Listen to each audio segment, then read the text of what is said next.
Hi everyone, welcome to our YouTube channel keep it simple. आज के video में हम बात करेंगे ओएनजीसी की, जिनका की ऑफर फॉर सेल आज ओपन होगा और ये 2 दिन तक ओपन रहेगा। और इसके द्वारा गवर्नमेंट कोशिश करेगी कि अपना 1.5% स्टेक बेच करके 3000 करोड़ रुपए तक रेस करे। तो इस टॉपिक को हम इस वीडियो में डिटेल में डिस्कस करेंगे और ये भी बात करेंगे कि क्या आपको इसमें पार्टिसिपेट करना चाहिए या नहीं। और आगे बढ़ने से पहले अगर आपने अभी तक चैनल को सब्सक्राइब नहीं किया तो प्लीज सब्सक्राइब करके हमें मोटिवेट कीजिए। तो सबसे पहले अगर बात की जाए कि भाई ओएनजीसी करती क्या है, तो ओएनजीसी, जिसकी की फुल फॉर्म है oil and natural gas corporation, ये भारत की गवर्नमेंट के द्वारा ओन की जाने वाली क्रूड ऑयल और नेचुरल गैस कंपनी है। इसको महारत्ना का स्टेटस मिला हुआ है और ये भारत की लार्जेस्ट क्रूड ऑयल और नेचुरल गैस कंपनी है, जो कि भारत में जितना भी क्रूड ऑयल को एक्सप्लोर और प्रोड्यूस किया जाता है उसमें 71% कॉन्ट्रीब्यूट करती है ओएनजीसी। और क्रूड ऑयल, जैसा कि आप जानते होंगे, रॉ मटेरियल की तरह यूज होता है जितनी भी ऑयल कंपनी है, जैसे कि Indian oil, BPCL, HPCL, MRPL. तो ये सभी कंपनीज को ओएनजीसी ऑयल बेचती है, क्रूड ऑयल, और जिसके जरिए ये कंपनीज पेट्रोलियम प्रोडक्ट्स प्रोड्यूस करती हैं, जैसे कि petrol, diesel, kerosene, cooking gas, LPG वगैरह। और अगर आप ओएनजीसी का ऑर्ग स्ट्रक्चर देखेंगे तो इनकी काफी सारी सब्सिडरीज हैं। तो ये डोमेस्टिक एक्सप्लोरेशन और प्रोडक्शन करती है ओएनजीसी। इसके अलावा इनकी overseas exploration and producing company है ओएनजीसी विदेश। फिर रिफाइनरी कंपनीज जैसे कि एचपीसीएल वगैरह में इनका स्टेक है। पाइपलाइन जॉइंट वेंचर है पेट्रो केमिकल प्रोडक्ट के, और गैस में भी एलएनजी वगैरह के साथ इनकी एसोसिएशन है। और अगर इनकी शेयर होल्डिंग पैटर्न देखा जाए तो 31 दिसंबर 2021 को गवर्नमेंट के पास इसमें 60.41% का हिस्सा है।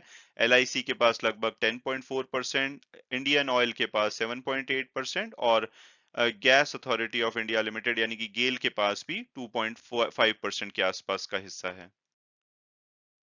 और अब अगर कंपनी के इवोल्यूशन के बारे में बात की जाए तो 1955 में सेटअप किया गया था। इनिशियली ये एक्सप्लोरेशन और प्रोडक्शन के बिजनेस में थे।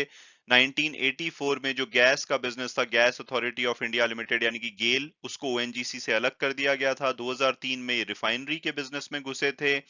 फिर 2004 में गैस की कंपनीज में इन्होंने इन्वेस्ट किया था, 2006 में पेट्रोकेमिकल्स में, और 2018 में फाइनली इन्होंने एचपीसीएल में 51.11% का स्टेक एक्वायर किया था और ये फ्यूल मार्केटिंग में भी घुस गए थे। और अब अगर बात की जाए कंपनी में लेटेस्ट डेवलपमेंट की, तो गवर्नमेंट ऑफ इंडिया ने कल यानी कि 29 मार्च को अनाउंस किया है कि ये ऑफर फॉर सेल के द्वारा ओएनजीसी में अपना 1.5% तक का स्टेक बेचेंगे।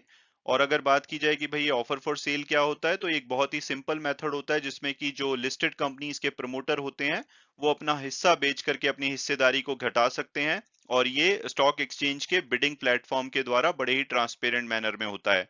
और अगर आप इसको कंपेयर करना चाहते हैं तो एफपीओ के साथ यानी कि फॉलो ऑन पब्लिक ऑफर के साथ कर सकते हैं। अगर किसी लिस्टेड कंपनी को पब्लिक से पैसा रेज करना है, या तो वो एफपीओ लेकर के आ सकती है, और एफपीओ में उनके पास ऑप्शन होती है कि वो नए इक्विटी शेयर भी इशू कर सकते हैं। और दूसरा तरीका होता है ऑफर फॉर सेल के जरिए, जिसमें कि प्रमोटर अपना हिस्सा बेच करके यानी कि एग्जिस्टिंग शेयर बेच करके पब्लिक से पैसा रेज कर सकते हैं। इसके अलावा ओएफएस हर कंपनी नहीं ला सकती, जबकि एफपीओ ऑलमोस्ट सभी लिस्टेड कंपनीज ला सकती हैं। तो यहाँ पे कुछ कंडीशंस होती हैं, जैसे कि टॉप 200 कंपनीज ही ओएफएस लेकर के आ सकती हैं। इसके अलावा प्रमोटर के पास 10% या उससे ज्यादा की हिस्सेदारी होनी चाहिए, तभी ओएफएस आ सकता है। तो ओएफएस थोड़ा एक्सक्लूसिव है, जबकि एफपीओ कोई भी कंपनी ला सकती है। और गवर्नमेंट ऑफ इंडिया उम्मीद कर रही है कि इस जो 1.5% का स्टेक बेचेगी उससे लगभग 3000 करोड़ रुपए रेस कर पाएंगे। और ये जो ओएफएस है ये वेंसडे को ओपन होगा नॉन रिटेल शेयर होल्डर के लिए, और थर्सडे को ये रिटेल शेयर होल्डर यानी कि जो लोग 2 लाख रुपए तक का इसमें ओएफएस के जरिए शेयर खरीदना चाहते हैं उनके लिए ये प्रोसेस थर्सडे को ओपन होगी। और इस बीच में आप देख सकते हैं कि जो दीपम यानी कि department of investment and public asset management है, उसके सेक्रेटरी तुहिन कांता पांडे ने ये वाला ट्वीट किया है, जिसमें कि बोला है कि offer for sale for 1.5% equity stake sale in ONGC, जिसमें कि 0.75% तक ग्रीन शू ऑप्शन है। यानी कि ये जो ऑफर है वो 0.75% तक का है, लेकिन अगर इनको ज्यादा सब्सक्रिप्शन आई यानी कि ज्यादा लोगों ने इंटरेस्ट दिखाया तो एडिशनली भी ये 0.75% का हिस्सा बेच सकते हैं। तो ओवरऑल ये 1.5% तक का हिस्सा बेच सकते हैं। और इसका जो ऑफर प्राइस रखा गया है यानी कि फ्लोर प्राइस, जो कि मिनिमम प्राइस है बिडिंग का, वो 159 रुपीज पर शेयर है। यानी कि इतना तो मिनिमम आपको बिड करना पड़ेगा, इससे ज्यादा पे आप बिड कर सकते हैं। और ये जो फ्लोर प्राइस है, अगर हम कल की क्लोजिंग से इसको कंपेयर करें तो कल की क्लोजिंग 171 रुपीज 5 पैसे पे हुई है, तो उससे लगभग ये 7% नीचे पे है इसका फ्लोर प्राइस। यानी कि अगर आप ओएफएस के जरिए ओएनजीसी के शेयर खरीदते हैं तो आपको करंट मार्केट प्राइस से लगभग 7% ये नीचे पे मिलेंगे। और इसके अलावा कल भी इनका शेयर लगभग 3% के आसपास गिरा है। तो ओवरऑल अगर हम मंडे की क्लोजिंग से देखें तो आपको 10% नीचे मिलेगा। लेकिन एट द सेम टाइम आपको देखना पड़ेगा, क्योंकि क्रूड ऑयल के प्राइसेस बढ़े हैं और ये अपस्ट्रीम कंपनी है, क्योंकि ये क्रूड ऑयल बेचते हैं, तो इनको काफी ज्यादा फायदा हुआ है, जिसकी वजह से आप देखेंगे इनका शेयर जो 3 जनवरी को 143 रुपए पे था वो बढ़ करके 171 रुपीस पे पहुंच चुका है। तो ओवरऑल ये 7% कम लग रहा है, लेकिन अगर आप मार्च के शुरू में देखेंगे तो ये इसी प्राइस के आसपास ट्रेड कर रहा था। और गवर्नमेंट अपना जो 1.5% स्टेक बेच करके इसमें उनका हिस्सा इस ऑफर फॉर सेल के बाद 58.91% होगा, जो कि अभी 60.41% के आसपास है। और अब अगर बात की जाए ओएफएस की डिटेल्स की, तो 25% इसमें रिजर्व रखा जाएगा म्यूचुअल फंड और इंश्योरेंस कंपनीज के लिए, और 10% रिटेल इन्वेस्टर्स के लिए, यानी कि जो इन्वेस्टर 2 लाख रुपए तक के शेयर्स खरीदना चाहते हैं। इसके अलावा जो ओएनजीसी के एम्प्लॉइज हैं उनके लिए भी 5 लाख रुपए तक का वो इक्विटी शेयर के लिए अप्लाई कर सकते हैं, और उनके लिए 0.075% हिस्सा रिजर्व रखा जाएगा। और जो नॉन रिटेल इन्वेस्टर हैं, यानी कि जो 2 लाख रुपए से ज्यादा अप्लाई करना चाहते हैं, उनके लिए जो बिड है वो 30 मार्च 2022 यानी कि आज ओपन होगी, और रिटेल इन्वेस्टर के लिए ये 31 मार्च को ओपन होगी।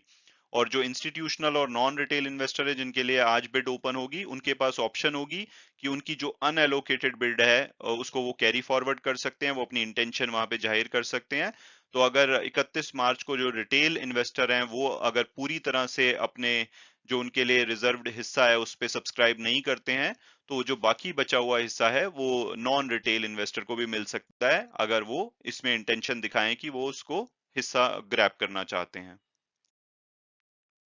और अब अगर बात की जाए कि भाई सरकार इतनी तेजी से ओएफएस क्यों लेकर के आई है, यानी कि मार्च के बिल्कुल एंड में, तो उसका रीजन ये है कि आपको पता होगा कि इस साल सरकार का जो डिसइन्वेस्टमेंट का टारगेट था वो 1,75,000 करोड़ था ओरिजिनली, जिसको कि बजट में घटा करके 78,000 करोड़ कर दिया गया था। और 78,000 करोड़ में जो सरकार सबसे ज्यादा उम्मीद कर रही थी, वो कर रही थी कि एलआईसी में जो अपना स्टेक बेच करके ये 65 से 70 हजार करोड़ रुपए रेस करेंगे।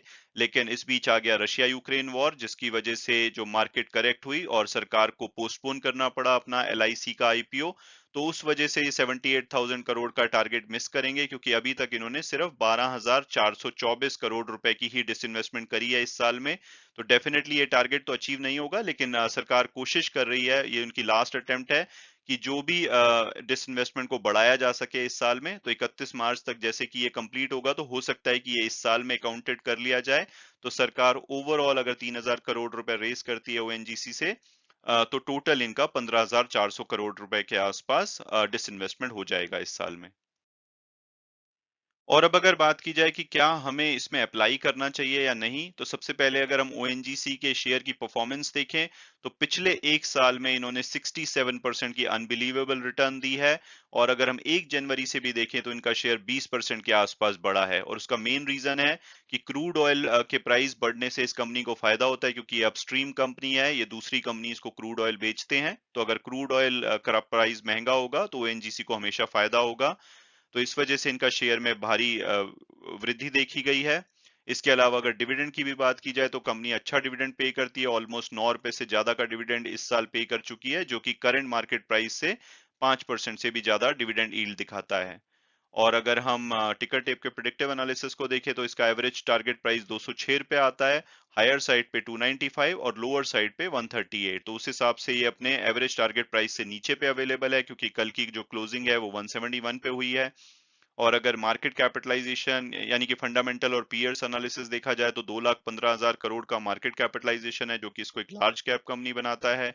वैल्यूएशन काफी अट्रैक्टिव लगता है, 4.95 की पीई और 1.06 की पीबी काफी अट्रैक्टिव बनाती है। इसके अलावा रिटर्न ऑन इक्विटी 7.35% है। प्रॉफिटेबल कंपनी है, रीजनेबल डेट है, तो ओवरऑल फंडामेंटल अच्छे लगते हैं, प्राइसिंग अच्छी लगती है। लेकिन अगर मेरी पर्सनल ओपिनियन पूछी जाए तो मुझे लगता है कि अगर आप ओएनजीसी में वैसे ही इन्वेस्ट करना चाहते थे, आपको ये कंपनी अच्छी लगती है लॉन्ग टर्म विजन के साथ, तब तो आप इस ओएफएस में अप्लाई कीजिए। अदरवाइज मुझे लगता है कि जैसे अभी क्रूड ऑयल के प्राइसेस अगर कम होते हैं तो इसका शेयर में थोड़ी गिरावट आ सकती है, क्योंकि आप देखेंगे जनवरी से अगर मार्च की बिगिनिंग तक तो इसका जो शेयर प्राइस है, जो फ्लोर प्राइस रखा गया है 159, उसके उससे नीचे ही ट्रेड कर रहा था या उसके आसपास ही कर रहा था। तो मुझे लगता है कि अगर क्रूड ऑयल के प्राइसेस में गिरावट आती है, जैसा कि संकेत मिल रहे हैं, तो उस केस में ओएनजीसी का शेयर नीचे गिर सकता है, तो आप मार्केट से इसको खरीद सकते हैं। लेकिन अदरवाइज अगर आप अभी हाल फिलहाल में इसको खरीदना चाहते थे, तो ये एक अच्छी अपॉर्चुनिटी हो सकता है आपके लिए। हालांकि वीडियो क्लोज करने से पहले मैं हमेशा की तरह डिस्क्लेमर दूंगा कि जो भी व्यूज थे वो मेरे पर्सनल थे। अगर आप इसमें इन्वेस्ट करना चाहते हैं तो अपनी फर्दर रिसर्च कीजिए, उसके बाद अगर आपको ठीक लगता है तभी आप इसमें इन्वेस्ट कीजिए। Thanks so much for watching the video and God bless you all.